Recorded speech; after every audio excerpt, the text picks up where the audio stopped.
Now, joining me to discuss this is Bolu Michael-Biyi. He is a former legal advisor at the African Union, and he joins me live from Toronto, Canada. Bolu, thank you so much for obliging our call. Good day. Thank you for having me.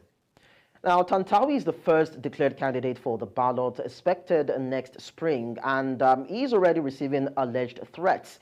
What does this say about democracy in the country, that's Egypt?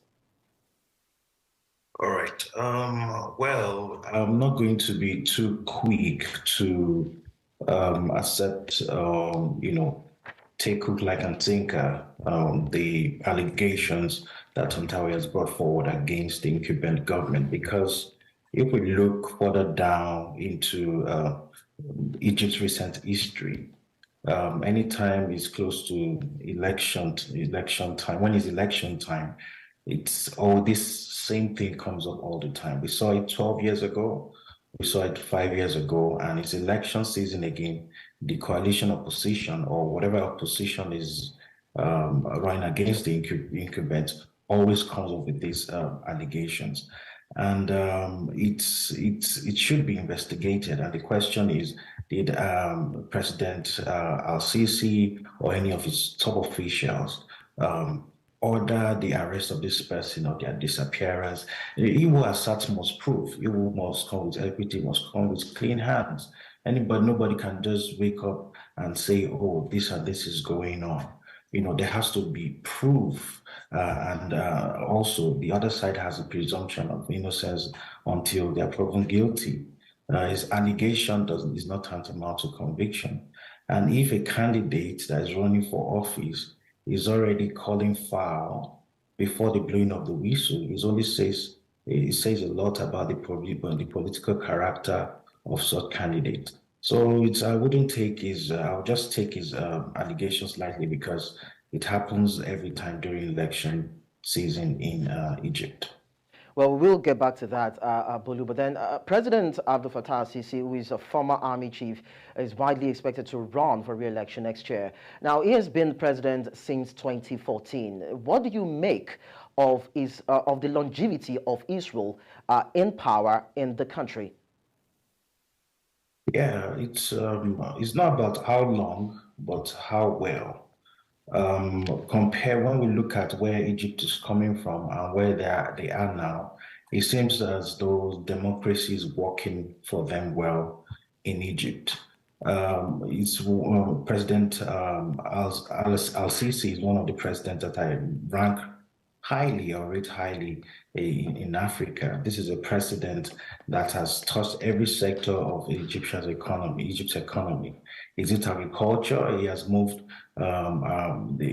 Egypt to be self-sufficient in animal production from 650,000 tons to about 850,000 tons from 2015 to 2018. They're pushing them to self-sufficiency. Is in the area of the economy. He has built over 1,000 factories and signed about over 76 all contract totaling over $3 billion.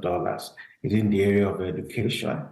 The University of Cairo is still the #1 university in Africa, followed closely or side by side with the University of Cape Town in South Africa. He has touched every sector.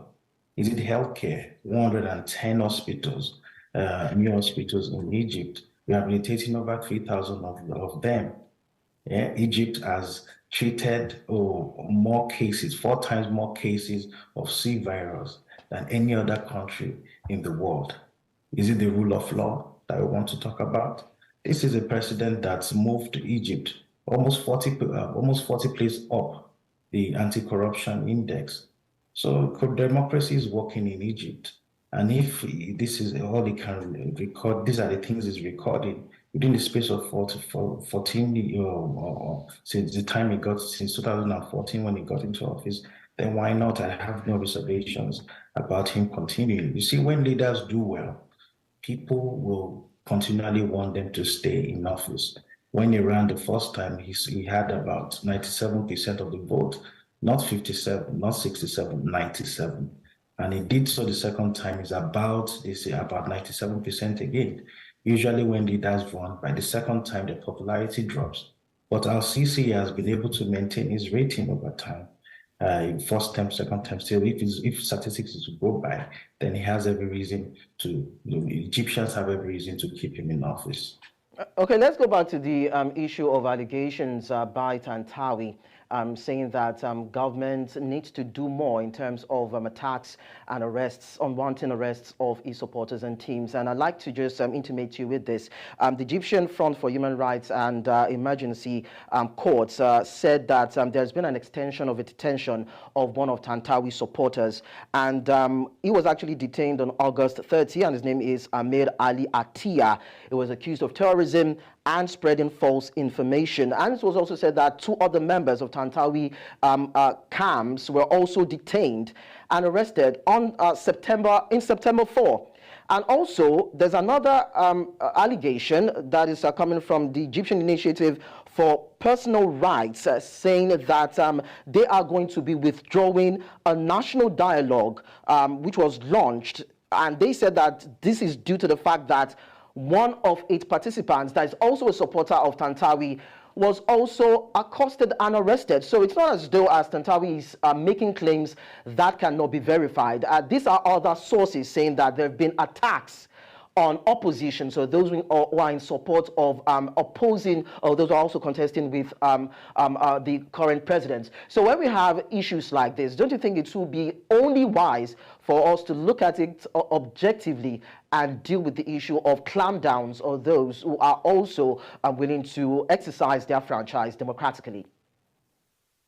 Yeah, it's good that the civil society organizations are coming out, and that itself speaks to this freedom of speech and association and expression that is being guaranteed under Egyptian law. If we look at the flip side of it, if civil organizations cannot come out to make claims and things like that, that's when we can really say that a particular government is repressive. And I don't want to give too many excuses for the government agencies, but they too need to be investigated if they are just taking their own initiatives or they are receiving direct, go ahead to take certain steps. The individuals being arrested as well. They have their own rights under the Constitution of Egypt, and it must be respected. They have to give clear reasons why their detention is being extended. Is it to finish up an investigation? There has to be clear communication channels between these agencies and the civil society organizations. I'm aware that these allegations, some of them, these things are happening and all that. But there's probably more to it than meets the eye, and it's very important for both the organizations and civil societies to have clear communication channels. Bolu, thank you so much for your time. Yeah. Cheers.